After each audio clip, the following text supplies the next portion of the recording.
Good evening, everybody. This is Lethal Sales. We are looking forward to an interesting topic tonight. It is fixed ops, right? Right. Fixed ops. Can fixed ops fix everything? And I'm going to turn it over to Larry to get us started. Absolutely. First of all, welcome. Your participation is appreciated more than you know. Peter Smith is with us. Brian Maxwell texted me right before we went on air, and he's wrapping up some training in Colorado. He's going to jump on whenever he can. Um, you know, we had the pandemic, and a lot of dealers were told you couldn't sell cars. The only thing that they deemed essential was service. That was allowed to be open.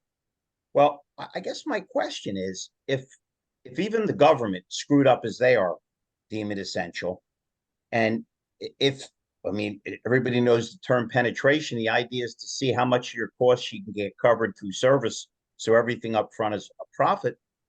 Why is it that we're so disdainful and so disconnected in many instances from fixed operations? So my whole goal here is to just see if we can connect some dots. I believe my observations are always kind of simplistic. Have sales service meetings, understand that your service people are really salespeople. Lock in processes, make it fun, make everybody feel part of the team. But we have a lot of terrific people on the show, including some terrific fixed ops people. So, and one other little small note. I apologize, then I'll jump around the room. I'm going to be in Baltimore for a SodaCon on the 26th and the 27th. And on the 27th, which is a Wednesday, instead of doing our usual 7 o'clock, we're going to do a 12 noon. So if anybody can tune in, if it doesn't screw up your business day, please do so. And obviously, anybody at the show, let's hook up, let's connect, let's get your smiling face on. I promise you, we'll come up with a fun topic that'll tie in. So having said all that, if you don't mind, randomly, I'm going to start with Russell Hill. He bleeds fixed operations. If he can't give us some salient points, I don't know who can. Russell, are you ready to roll? Well, yeah, I'm a little unclear the way my ADHD mind works on just what it is. So for 16 years, I grew up on the variable side. So I was running stores. And even as I worked my way up, for me, one of my processes was I'd work the service drive a couple of days a week. I always believed in the service turn. I always had people to go to from sales to service, etc. I was trained that way, and most of the dealerships I worked at, it was half-ass, but it's like an F&I turn. It's critical. It's essential because you sell cars and then who keeps them? Service keeps them. So I was on a mastermind last night. Interestingly enough, we're talking about the same stuff for the last 25 or 30 years that we've been talking about. Same stuff, technicians, advisors, drop calls, people aren't calling back, et cetera, et cetera, et cetera. And I think that over pre and particularly post that there's a paradigm shift taking place. And I think that we're going to see, this is just my own personal belief, in fixed operations, we're going to see something entirely different in the next 2 or 3 years. Well, can I ask a question, Russell? Yeah. Yeah. And we kid around a lot. Boy, do I respect the heck out of you. Anybody that's been involved with sales, and I think everybody on the show has, will tell you that the truth about dealerships is here's what salespeople talk about all day. It's not sex. It's not sports. It's why there's no business. And yet every day in service, you got a ton of customers lined up that either have already bought your product or familiar with you. Why in your right mind wouldn't you focus on service? And why wouldn't even the GMs who seem focused more on sales than service tie that in? I mean, listen, I was late getting on this broadcast for the greatest possible reason. I picked up 3 new clients today. I'd Excellent. love to tell you. Well, you know what? I'd love to tell you it was because I'm great, which I'm not, or I got great marketers, which I do in Rhonda. It was repeat and referral. There's nothing that beats repeat, referral, and retention. That's right. So to ignore the people in the back, tell me anybody that hasn't heard this cliche, which is true, which is we sell the first one, meaning sales, a service sells the next one. That's right. So to ignore tires, to ignore oil changes, to ignore, Russell, I run into guys all the time, and I agree with them, that won't really give you a number if you're a salesman, unless you've driven the car to get their juices flowing. But why shouldn't walking them through service be as much of a part of the process? Well, we should, Larry. The speed of the pack is set by the leader. 80 to 85% of all general managers grew up on the variable side. They just, for whatever reason, okay, they're not, maybe they're good managers, but they're not good leaders. So managers light a fire underneath people, leaders light a fire inside of people. I think that's a lot of it, but it is about repeat, referral, and retention. We're talking about this. The two biggest defection points, although there are many contributing factors, are tires and oil changes. That paradigm is going to be shifting, because you're going to see a lot more about pickup and delivery, which involves taking pictures of the car before and after. So you have all the pertinent information. You got all the full videos inside and outside. So you have a target, trade in, trade up from there. Mobile service is a big deal. Ford, Nissan right now, their REO program, they're paying, this goes, look, we're going to be talking about this. 67% of the people, if they buy a set of tires, are going to come back and buy a near used vehicle, and it's the long game, right? So it's the single largest purchase they're going to make during the warranty period. The defection starts at 7 to 12 months after they buy a vehicle. To nip that in the bud, advisors are too busy, technician shortage, turnover. We're talking about the same stuff we've been talking about decade after decade after decade. We need some of this stuff. Is AI is going to be a part of. I believe that very few inside BDCs can even handle it. Very few. I think Martha's one, maybe April, maybe Wendy, maybe and Shawn. But man, we're talking about the cream of the crop, the creme de la creme, the top of the top. The vast majority of them do a horrible job, and I think you're going to see that farmed out to third-party providers more and more and more, where they're handling everything, scheduling appointments, inbound, outbound phone calls, communicating with the customer at every level, so that the service advisor can spend the appropriate time with the customer to actually build that relationship. Hey, Russ, two things. One, keep in mind that I heartily encourage bad management all over the country, because I know you do. Continue to build my wealth. Second, if everybody doesn't mind, I'd like to jump to Shawn Armorer.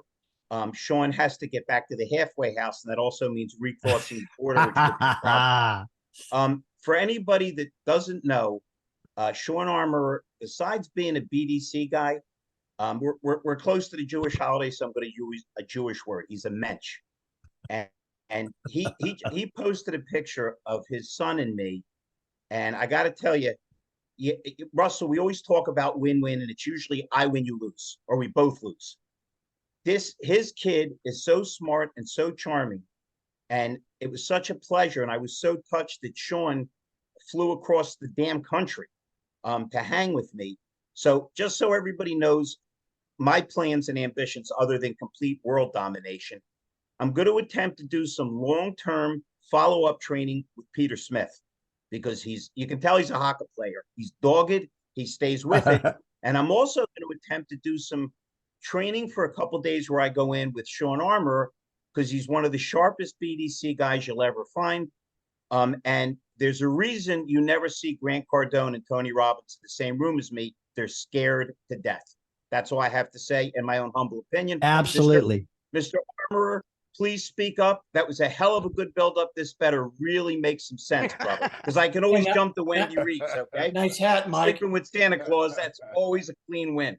Wow. Go ahead. Jeff, you be quiet. By the way, we got some real strange people on the show, Shawn. I try to mitigate it, but you approach at your own peril.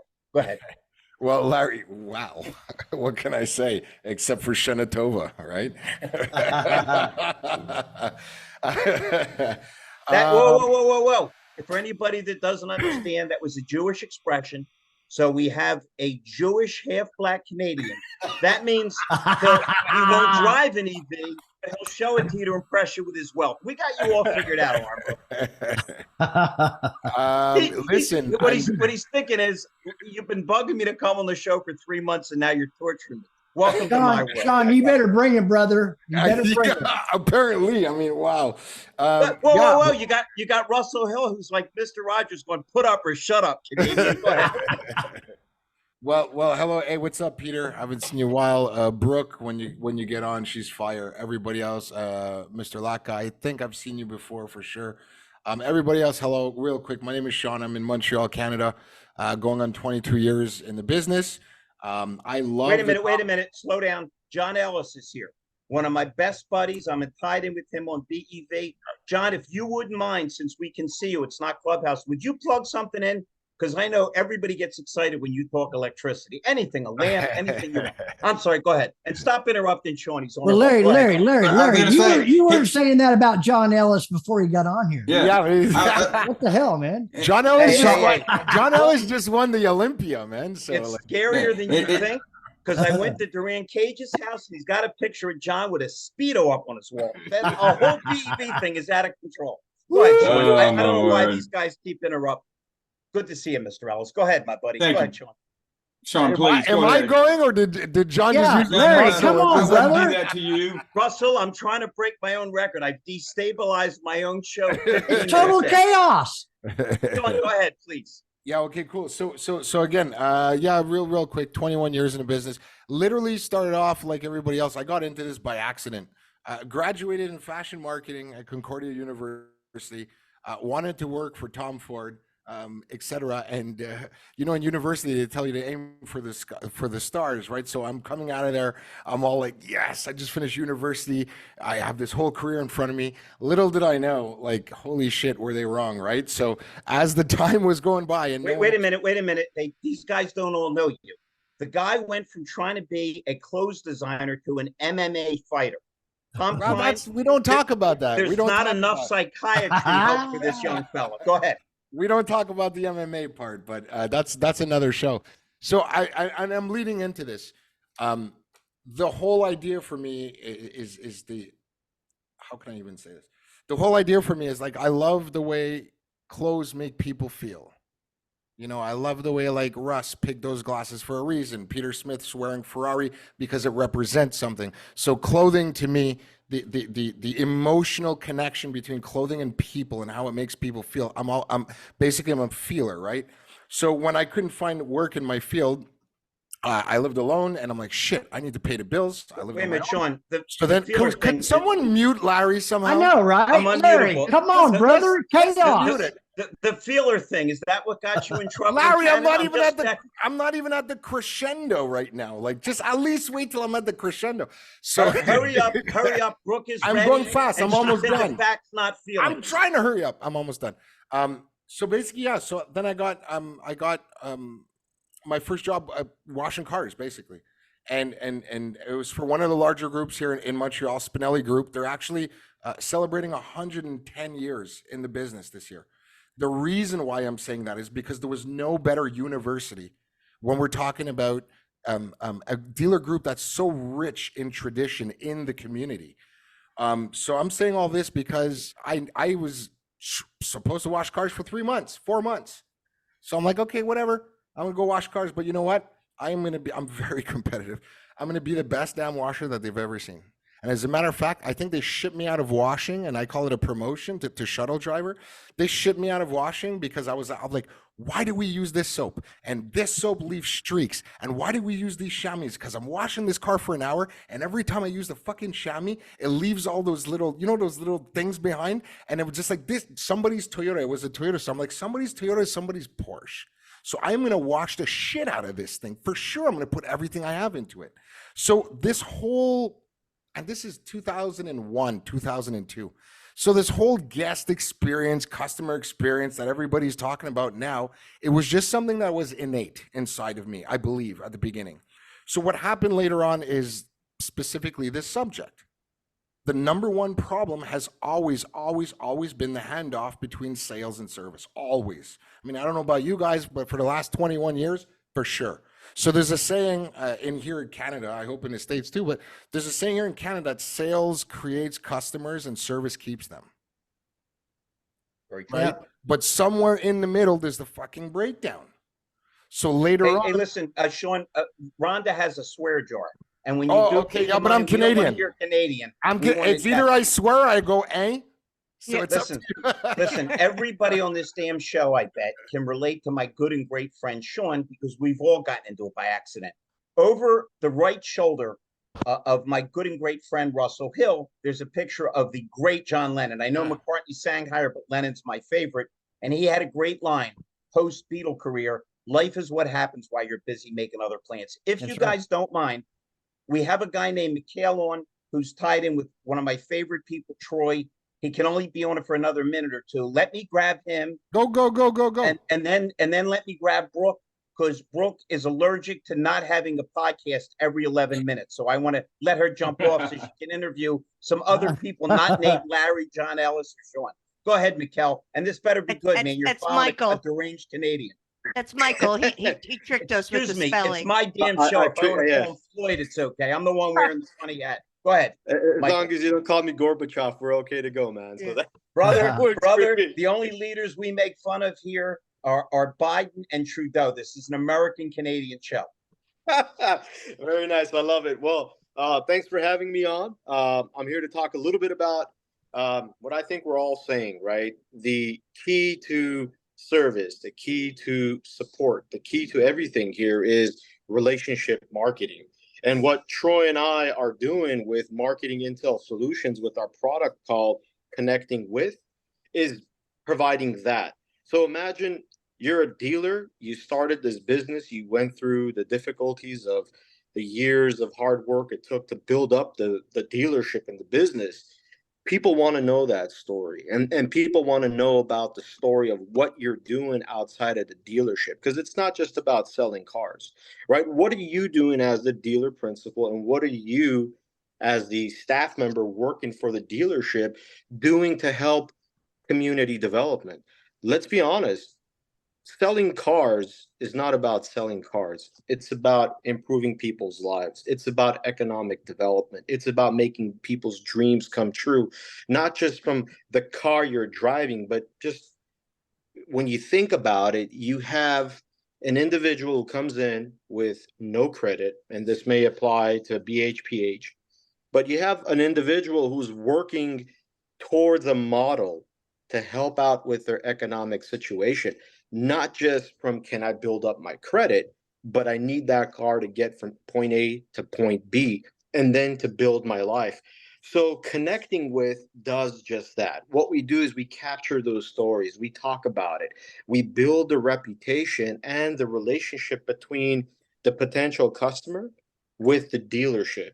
So before that individual goes into the dealership, they have a good idea who John Smith, the dealer, is, for example, or folks on the staff. Hey, And Michael, they let know, me yeah, let me expand on what you're saying. sure. Do we all agree that the connotation of what we do is horrible? We're bandits, we're thieves, we're pirates. Isn't that the world's greatest opportunity? Is there anything in life stronger than when you expect something negative that it turns out to be positive? I met Troy. I had the extreme pleasure to meet Troy in our legendary dinner at the NADA, and I'm looking forward to helping any way I can with Michael and Troy, two of the nicest, smartest people you'll ever meet. Michael, I can't wait to get with you on our conference call. And if you don't mind, I'm going to jump to Brooke and John Ellis. It's such a pleasure to see Thank these you. two. I don't see them too often on my show. Brooke, would you like to go first? Sure. I came in late, so I'm not 100% sure what we're talking about right now. All right, I let don't me- think let we me know help what you. we're talking about. Hey, We, you know we, what? we started off. we Shocker, started Larry off- speaking, and we don't know what the hell we're talking about. We That does started not off surprise me. logically saying, can fix op fix everything? And then Russell Hill and Shawn Armorer pushed it way off the tracks. Their You meds didn't? were off. Thank God I was an ocean of stability. Larry, you need to own That's that, a load brother. of shit, is what that is right there. Exactly, That's Brooke. another curse word, and we know you're going to pay American. Well, if you're It's wanting Chicago. I F-bombs, hope you don't get mugged on the way to the swear jar. Go ahead. Well, Shawn and I can throw down F-bombs with the best of them. So yeah, No- get that no Scherer doubt. jar, Scherer jar. It better be one of those big ass mason jars at this point. So heart be still. No, That's what it is. that's what I like to hear. Whoa, No. oh, no, all kidding aside, Brooke is one of the world's greatest experts at going into a dealership. Like Peter, I got the two best, I think, at saying, here's what you're doing wrong. Not to beat anybody up, but here's where you can save money, or here's where you're being redundant. And I know you touch on every aspect, as does Peter Smith. Again, it's a treat to have the two of you. It's like secret weapons. What do you think in fixed ops would be an easy twist and turn? Like we could easily say a walk around every time. Maybe somebody that doesn't throw you to voicemail instead says, let me see if there's somebody at their desk. Give us a twist or turn that you see that we can easily turn this thing around. And then after you, we're going to jump to Mr. Ellis. He's chomping at the bit to come up with a good point. The biggest thing to me that just drives me, well, there's a couple of things that drive me bonkers. One, I honestly was just having a conversation before I text you and said, hey, I'm gonna be a little late. And I've got the client's website over here, as you all over here. And it just drives me crazy all the time when I hear over and over again how fixed ops, whether that's parts, whether that's service, it's just seen as this secondary redheaded stepchild. I was like, what the hell are we doing? That is your repeat and referral business. And when I go in and I'll bring on a new client and I'll say, okay, what is your sales marketing budget? What's your fixed op budget? And it's just like deer in a headlight. I'm like, how do you not know what that is? And why do you not have a dedicated budget for that? And then you go and you're like, okay, do you do training? Do you do cross training? How do you do? No, we don't do that. Okay. What's the communication like? And we'll start with just the easy part of the actual human communication. And sometimes there is, a lot of times there's just not. And then you dive into even more. And I have been on both, having the company that I have now. And I've also been on a company where our whole business model was around body shop collisions. And you want to talk about not talking to each other. That technology is like circa like 1950. It's god awful. So technologies that don't talk to each other when it comes to fixed ops and sales is so archaic. So what are you doing to bridge that gap? Man, I've got dealerships. I got an answer. Instead of the technologies, let's get the people to talk to each other. Well, so I'm saying that there's the people portion. The people portion is a big part of it.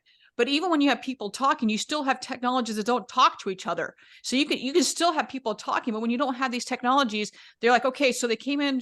I mean, and Larry, you've heard me tell this multiple times. I carry my warranty around with me at all times because I know when I go to go get my car service, they're like, well, shit, what did you get with this? I'm like, you motherfucker, I bought it from you. How do you not know? Like, how do you not know what I bought from you? Hold but on, I've got to John go in Latka, every single time. John Latka had a comment. Yes, Brooke is also a minister, and she will gladly come up to Canada and minister to anybody you have. Yeah, that's not going to happen. Hey, hold on 1 second. I just want to jump in on that for 1 second, Larry. Yeah. If we're looking at the whole dealership as a team, and given it's football season right now, the parts department is the place kicker of the football team. It's always looked upon as the Ellis ran. It's the last one chosen. It's this, it's that. But most people don't understand that the place kicker on a football team typically scores the most overall points in a season. When you combine all the points that individual, that one person's going to do, he's going to score, or she, if it was a female football team, would score the most points. So we got to look at bridging that whole thing as we are a team in this dealership. We are a team in this organization. We drop that imaginary wall that's always in between the service department and the sales department. In the service department, I'm encompassing parts as well. There's that imaginary war. We got to drop it down. Now, one of the ways of doing it is onboarding people properly. If we onboard them properly and we make them, if they're in sales, make them work in service before they ever get onto the sales floor, they'll understand what it is to work in those departments, and they'll have empathy to that department. The people in the service and parts department will have empathy backwards based on the fact that they're willing to put the time in to learn their jobs. So, hey, Peter, I want to jump to John Ellis and John Latka. Such a pleasure to see him. But let me throw one thought on here. If you're a salesman thank God, I was lucky. I was decorated. I won awards. I got bonuses, trips. The hell are we doing for service? People come in to buy a car. They hug you. They kiss you. They bring you back wine or something. All people go to service. They're unhappy. Nobody's excited to get a tune-up or bring it back because it's the same problem. If anybody needs love, if anybody needs nurturing, it's them. And the result is immediate because you keep those people in your system. All right, I just had to expand on that. Love everybody's input. Could we get Mr. Ellis and Mr. Latka? And then I promise we'll roll through everybody. We're thrilled that you're here. Thank you, Larry. I don't know. Everybody here is so smart. You know, I can tell you, I spent many years in the variable side of the business. John, if they were smart, would they be hanging? There you go again, Larry. Yeah. There you go again, Larry. And I was fortunate enough to be recruited by Toyota to come run their fixed ops division. So I had district managers. I didn't know anything about fixed ops, but I was a good sales manager, right? And so they wanted somebody to come in and lead their people to drive more sales business. And the first thing they taught me when I was with Toyota, and you guys know they're the best at service, marketing, retention, and all that, is to walk in the back door. I learned how to walk in the back door and meet the service advisors and meet the service operators and of course the fixed ops directors, meet the customers, right, and understand that business. What it taught me is what I'd heard for so long is that the majority of customer retention and revenue and profit come out of that side of the house. That's right. And the budgets are on the front side of the house. So if I'm going in to sell something to a dealer and I want to sell it to the back of the house, it's best for them, software, technology, marketing. The front of the house makes a decision and they only give them pennies in the back of the house for that decision. So it's hard to get things done. So that's the first thing I learned. The second thing I learned when I opened my consulting business was to bring a service director and a used car manager together with the GM or owner, the executive at the table, and say your comp plans don't align.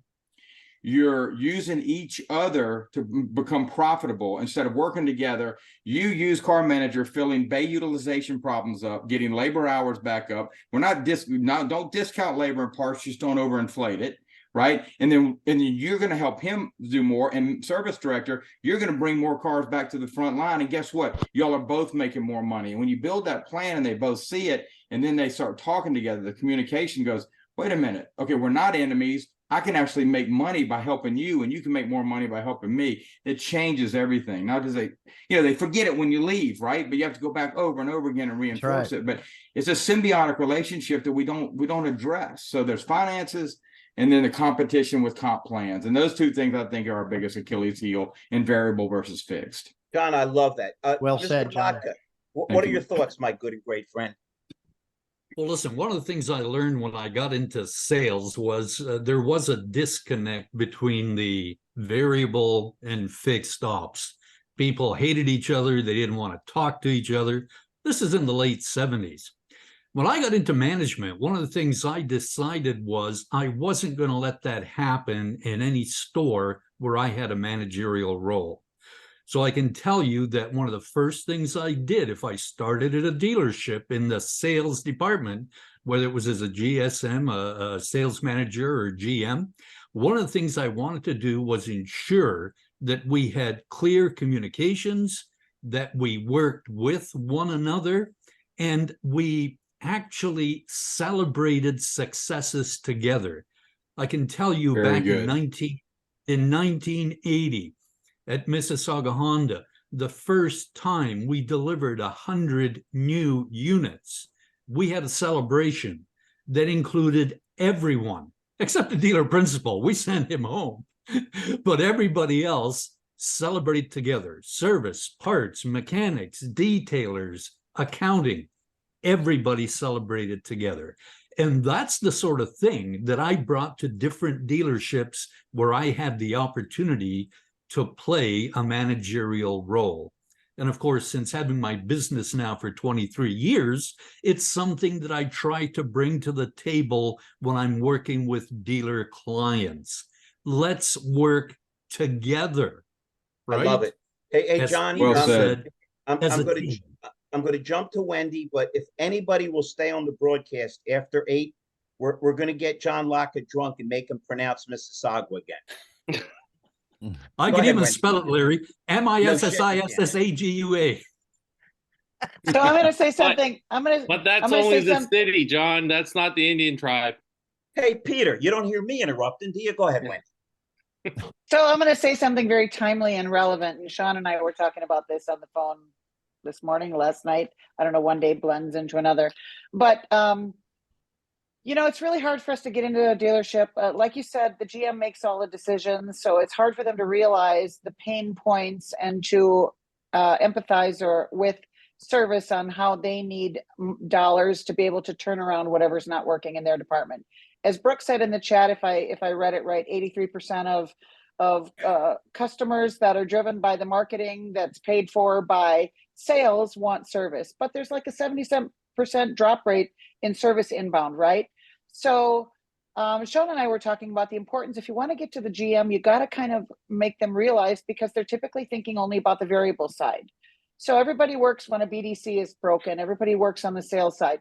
I'm working on both right now, and on the service side, Shawn and I agreed that it's like anything else. You have to address their pain points, right? They don't have enough conversions, this, that, the other. Well, answer the dang phones first, you guys. No swear jar contribution from me. And answer your phones, figure out what it is. But like to what Shawn and I discussed is, like, for me, I'm not going to take the service update calls if all I'm doing is overflow. Let the bridge go to the people that are boots on the ground, because all they're doing is chasing the service advisors to find out when the dang cars are going to be ready, and the customers get upset. Get the dropped calls or the turnover, or make sure they're answering their schedule appointment calls like we all know, so that the service writers are freed up to do more upselling and more consultations with and I'm not the data person, I'm the worker bee in the trenches. I rely on all of you to provide the data. All honesty, that's not my jam. My jam is being in the trenches and converting phone calls to showroom or service department visits. But point is we need to address their pain points.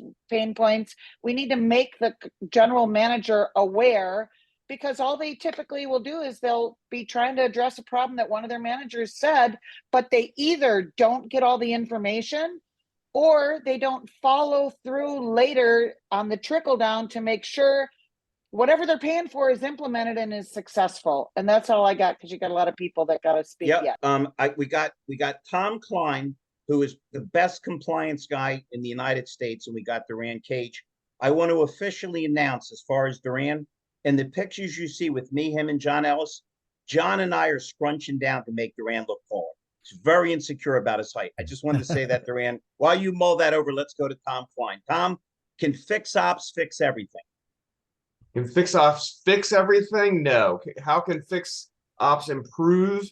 When you and I were at the unconference, when you ran out the door because I was trying to get to you, and you didn't want me to catch up with you, so you left early. No. The hooker wanted to get paid, and I explained you were my business manager. Oh, perfect. That's what happens when you go to Great comeback, Larry. Perfect. One of the smartest things that I heard in that conference was one of the dealerships, and I don't remember the name of, you may, was using Monday, so project management software, so that anybody who picks up the telephone could tell you the status of your car, because the mechanics were going in and logging, change the oil or whatever it was, so that anybody in the dealership who picked up the phone and they said, "Can I help you?" I said, "Yeah, I'm trying to find out the status of my car." "One moment, ma'am." "Oh, you're Mrs. Jones? Well, here, you've got the mechanics just finished changing your oil. He still got your tires to do." It's a simple fix. It costs virtually nothing. It'll increase CSI. It'll increase retention. It'll decrease your problems. It's just, that'll change everything, Tom, but they're not doing it.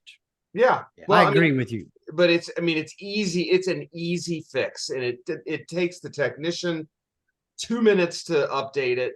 And it takes. But Tom, isn't it the same situation sideways, that every salesman on earth, you got to punch him in the face to get to put his information in the CRM, which makes it harder to track? Of course, but the difference is, but Larry, the difference, honestly, between the salesman and the CRM is technicians are not salesmen. And so they're task oriented, right? They have to do this list of shit, and then they go on to the next list of shit.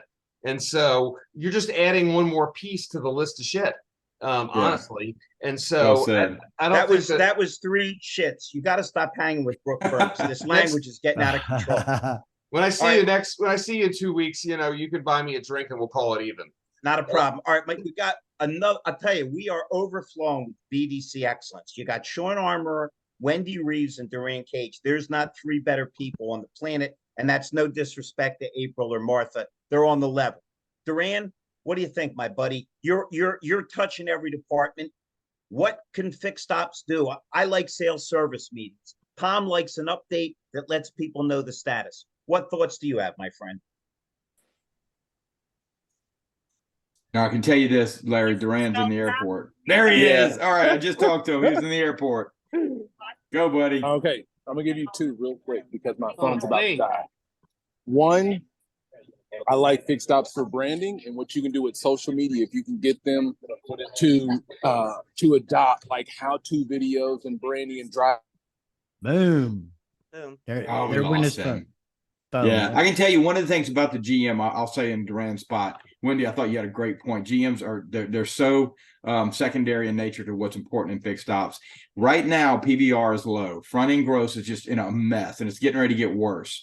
Absorption is all they can lean on to grow and absorb that expense structure in the dealership, knowing they're only going to have F&I and possibly some recon dollars to fill the backside of that deal. So we're going in and talking absorption. Look. Don't worry about the front end PVR. Get the vehicles in, get them cleaned up, turn them. You're going to get departmental gross profit in used cars, but use your absorption for that recon dollar, that service dollar for these aging vehicles and grow that business. Market to the people. Let them know. That seems to get GMs reminded because they're so upset about front end gross right now.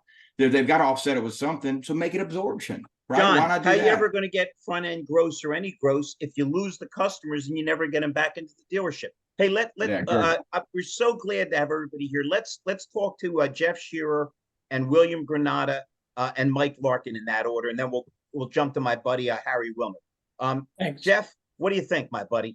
Jeff's been around forever, had his hands in every pie. What do you think, my buddy? What can we do to make fixed ops jump? I want to get back to a couple things Russell said, and I think it starts with how many GMs do you know that were service directors? Right? It's not where that guy's coming from. He's coming from a sales mentality. And I think in that respect too, I can check, new car sales and see what's going on every day. Service department's quite different. And if I sell a car and now I think, well, okay, my service, I know the defection rate is 70% or Wendy 77, I know that I'm only going to, my chance even to make 30% of that guy's service, nobody should accept that. Number one. But I think the mentality of, instant gratification. I can see I got a car, I need to sell it, in a week. I can't have it here for 2 months. Right. And that's just the focus. And it's trickled down, and I ask my son that exact thing all the time that Tom said. My son's a tech at Toyota, for those that don't know, AutoNation, and they use iPods in the service department. So I said to my son, why can't you give the status on a car that anybody can get to? Exactly that. Because I'll guarantee you during the day that half of the service calls are just that, checking on my car. Well, and you're not getting to a service writer, right? And then another note that I made is in the sales department, I can hire new car sales guys tomorrow. I can't find service writers, and I certainly can't find techs. Larry, you know it best, tomorrow, to fill a spot. So my focus is on the front end, just like a restaurant. Hey, wait a minute. Wait, Jeff, you said the numbers. Everybody's dialed into these numbers. It's the old expression. The problem isn't aiming too high. It's aiming too low and hitting the target. By the way, Tom, Kline, and Shawn are going to jump. Gentlemen, we can't tell you how much we appreciate you being here and how much we appreciated your input. Thank you so kindly for being here. We hope you can come in next week. We're trying to make each show a little better and a little crazier. Larry, Jeff, can I just have 1 minute? Because Yeah. I visited a service department today with my car. And actually this was for Tom, because these little how's my car doing kind of backfires. I'm sitting in the waiting room and I get a text and it's, hi Rhonda, this is Mike. I'm working on your car today. Let me know if you need anything. And I could see my car out in the parking lot. And I said, great, nice to meet you, Mike. Is it done yet? You know, so It's, so some, it's the lawyer thing, Rhonda. Don't ask a question you don't know the answer to. yeah. Uh, William Granada. Let's hear from it, my brother. William's a heavy duty manager. I'm in the process of trying to place. The guy's extremely hardworking and good. What are your thoughts, my buddy? And then we'll jump to my good and great friend, Mike Larkin.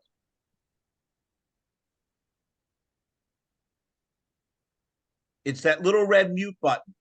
Trust me, I don't know how to turn it off. You don't apparently know how to turn it on. Come on, let's go. First and foremost, thank you for allowing me on. I really think it always comes down to communication, right? Service, sales, BDC, F&I. It's always a communication. Now, that being said, in my experience as a general manager, what I like to do personally is take the service manager and the shop foreman and involve them in a meeting with everyone together, right? You do that once a week.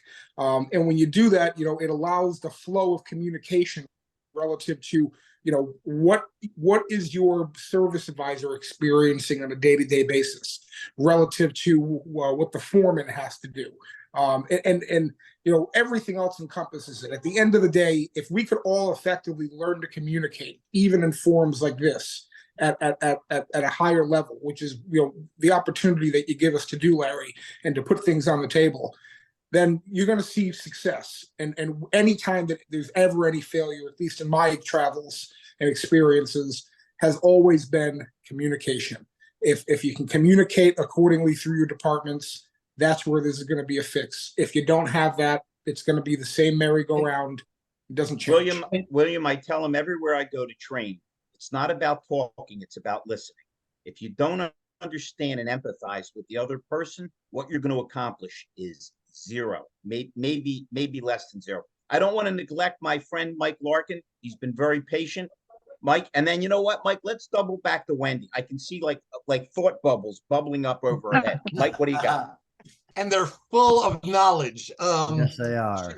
Wait a minute. As beautiful opposed to person. me, who Russell Hill says I'm full of something else, but he won't say it because the spirit jar is full. Go ahead. Excellent. Hey, I put in the chat box what's called a Google data report. And I learned very recently that Google treats each part of the business in 4 parts as its own separate business under one rooftop. So it has a sales report, but it also has a service department report, a parts department report, and if you're big enough, a collision department report. So it'll go through the grading that Google has for those 4 departments. And the service department, hey, if I'm the service manager, I want to know my reputation grade. I want to know my social media grade. I want to know my traffic grade and my video grade according to Google. Google has the authority, credibility, and trust that I want anchored to my business. So this is an invaluable report, but it shows you the good, the bad, the ugly, because you can't hide behind, hey, my business is doing great in the last 30 days. But what are you comparing that to? And that's all I have for you. But it's something I found out that it's 4 different reports underneath one rooftop that you can get on your hands and share it with your clients. Thank you so kindly, Mike. Before we jump to Wendy, it looked like William Granada had his hand up. William, did you have another point? I was just clapping for Michael. That's just, Excuse me, brother. All I saw was one hand clapping. That's the sound you hear when Joe Biden talks about the economy. Russell, what do you got, my buddy? I'm just, I listen. I'm gonna pass. I'm ADHD out right now. I mean, I heard some really good stuff, and we're and as I mentioned at the very beginning, we're talking about the same stuff that in the 38 years that I've been in the business, we're still talking about it today. Only 5% of the dealers get it. The other 95% don't. They don't know anything about marketing. They don't know anything about Google. They don't care anything about marketing. They don't care anything about Google. All they care about is what their hats. Okay. Vendor meetings and technicians and parts and heat cases and the GMs. And then it starts all over again. And then other meetings and they periodically will think about those things. This is my experience dealing with fixed ops. They just don't get it. I'm talking to a dealer the other day, general manager, set $50,000 budget, 47 towards the variable and 3 towards fixed. I mean, it's ludicrous. Hey, Russell, in my humble opinion, when if God forbid these UAW workers go on strike, and if these interest rates stay high and car sales starts bowing down to fixed ops, they might start caring really, really quick. I didn't get a chance to touch base with wait a minute, 1 second, my good friend. My buddy Harry has been waiting patiently. Harry Willner's involved with Career Changers. I'm gonna have a fancy hat for you too soon, Harry. Don't worry. We'll deduct it from the payroll. Harry, what do you got? You know, I never worked in fixed ops, but I personally always walk through a shop, talk to every mechanic, talk to service writers, talk to my manager there, and my sales staff was forced to do it also. I said, I want a salesperson in the back side of the dealership every morning when the customer walks in. It works hand in hand, and it has to work that way. If not, it's not going to work. And as Larry started to say about fixed ops, what are these dealers going to do when there's no inventory? How'd they make it through COVID when no cars were coming in? People are servicing their cars more than they ever did because they have a lot of miles on them. And they can't trade out of them. So just let me jump in. I just want to jump in on that one. Go ahead. We talk all the time, and we've talked through this whole conversation about defection rates, the loss of business, the inventory challenges that we experienced in sales, how we made it through COVID, selling 60% of the less cars, but making 3 times more profit, and that's where we survived.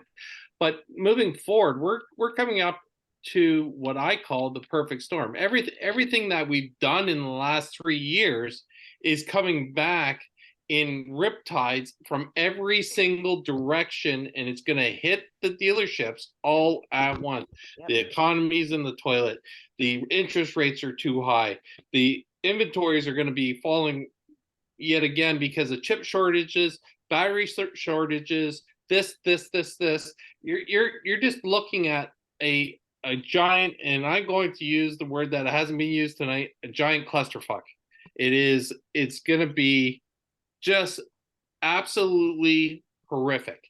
Now, what we look at now, we're still looking at the transactional sale. We're not looking at the relationship business.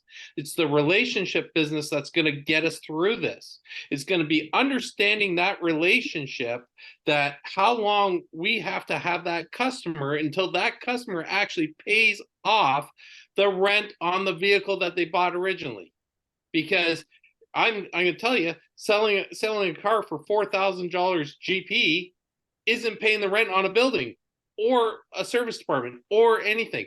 That customer has to have a prolonged life. How do we retain that customer to maximize the long-term customer value? To continue that relationship, we have to work through sales. We have to work through service, especially, as we've all said on this call. Sales sells the first one, service sells the next one. Now, understanding that, right now we're at 70% of the people who bought cars off of us today will not return to the dealership ever. We've lost them. Now, 85% of the people that are going in our service departments are transient customers. So if they bought somewhere else, we have the opportunity to create that relationship, and it's going to be fixed ops that's going to drive sales moving forward. Hey, about 5 people ago, Jeff Scherer was going to speak. Jeff, you look like you had a good point, my buddy. Well, what was it? I didn't want to pop Wendy's thought bubbles, so I wanted to let Wendy go first if she wants. But I have questions. By the way, if anybody did notice, Brooke Furniss left. She was offended by all the foul language. And if you believe that, I really am a hell of a salesman. That's it. So, what's one of the top things that service and sales have in common? They get a bonus based on CSI. So they share that responsibility, right? So that's the one thing. And I started to say when I was speaking before, it's kind of like a restaurant. The servers get all the attention. That's the front end, right? And that's the attention of a dealership. It's the front end. The kitchen doesn't get any love, or rarely does. The chef doesn't. It's all what the customer facing. And I think it was mentioned before, people are going to the service department are unhappy, man. It's like going to the dentist. I don't want to be here. And Mike Larkin and I became best friends yesterday, by the way. So we met each other for the first time and really that was fast, Jeff. Had some good discourse. But what happens? Russell, you were right about the two of them. They're very low, very low. What happens in 5-10 years when it's all EV? And what is EV service? It's tires and brakes. They're going to have to shift the whole mentality and start planting those seeds now. That's right. But again, we're talking about, and I think Russell, you said it, 5% that get it, are doing it.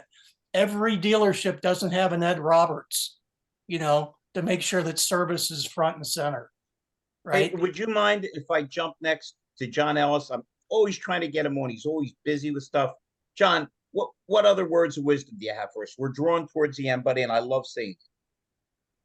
Yeah, well, I think a good point was just made that fixed ops is going to have to morph. It's going to have to transform. The EV everything, which Larry, you're a part of. We're focused specifically on teaching dealers how to transform their operations for EV retail. We're focused on the front end right now because most of the EV service is done by the OEM. Battery repair and battery remanufacturing and refurbishing happening at that level.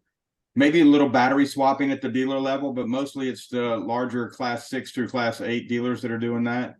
So right now we have to train our fixed ops department, which Larry, we're doing through Roger Connick. Roger, he's building our fixed operations acumen and training program so that we can teach dealers how to prepare with the right hire, the right education process, and then the right tooling and equipment needed to at least swap batteries. Because everybody said it here, tires, brakes, windshields, maybe some minor body work will be still available to dealers. But here's the win.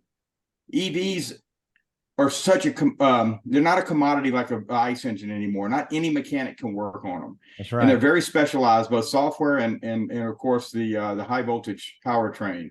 So if we can capture that business as a repeat business because of the nature of the vehicle it is, in 10 to 15 years, we could have that retention up to a place we've never seen it before. That's and right. That's what we're doing. Larry's a big part of this, his team, Rhonda and team, of helping bring awareness now so that dealers can start stepping out and moving towards. So the next 3 to 5 years, when EVs, when dealers, when the Lightnings and the Mach-E's and all of them are out of their warranty, dealers can still work on them. And that's where we want them to really make their money.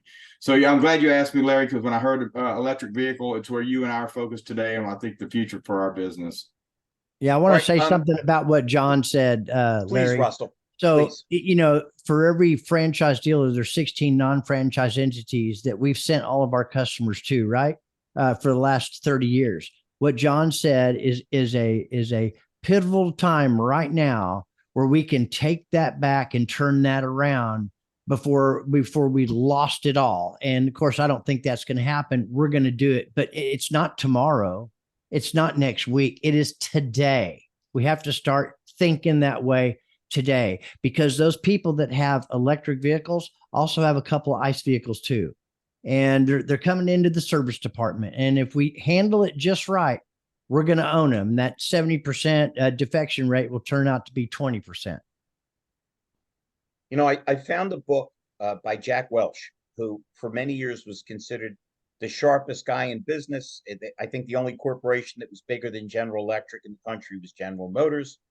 Man, the beating they took the last 10, 15 years, I don't care how big you are, you can go down. If you're not paying attention, okay, I in my book, Russell, Inner Moron Demons, I have a quote that I got from my family. If you want to get rich, act like you're broke. And if you want to go broke, act like you're rich. As soon as you start taking things for granted that are truly your bread and butter and the essence of your business, you're done. You don't know you're right. The old Hemingway quote. How do you go bankrupt? Gradually, and then all of a sudden. If we're not paying attention at a time when money poured in from every area, that would be the perfect time to say, you know what? Where everybody's making money, let's retrench. Let's, again, we see it all the time in business. You see it all the time in sports. They instead of playing to win, they play not to lose the lead they have, and inevitably they always do. Hey, we got a couple minutes left. What a dynamite group of people. Does anybody? Wendy. Yeah, Wendy, come on, Wendy. You know you want to say something. Yeah, I do, and I'll be brief. I'll try to be brief. So, all the dealers in reactive mode right now. We need to get them into proactive thinking, and whether we can give them all the fixed ops education and data and everything else. But if we don't have buy-in from the DPs and the GMs and trickle down, then nothing's going to work. I don't care if you're talking about EVs or retention campaigns or drop rate on inbound service calls. So I want to tell you an interesting thing that I just did. April, our great friend April Simmons, the Horn Group is notorious for not making corporate decisions in anything related to BDC. So she got me into her Mazda store here in Tempe, and I've been working with Kyler, their GM, and we started on the service end. And we simply are running data retention campaigns for them for service. And my gal is calling. I gave them one full-time BDR remote for the month, and they keep sending her campaigns upon campaigns, whether it's no service and whatever, or whether it's first-time service, or whether it's people for the new oil, for the oil change that wasn't scheduled, whatever it is. We had such great results in 60 days that he's now like, hey, why don't you guys start running some lease push campaigns for me on the Mazda side? So now Kyler is bought in to the value of a BDC, and he's looking to do it for his own sales department as well.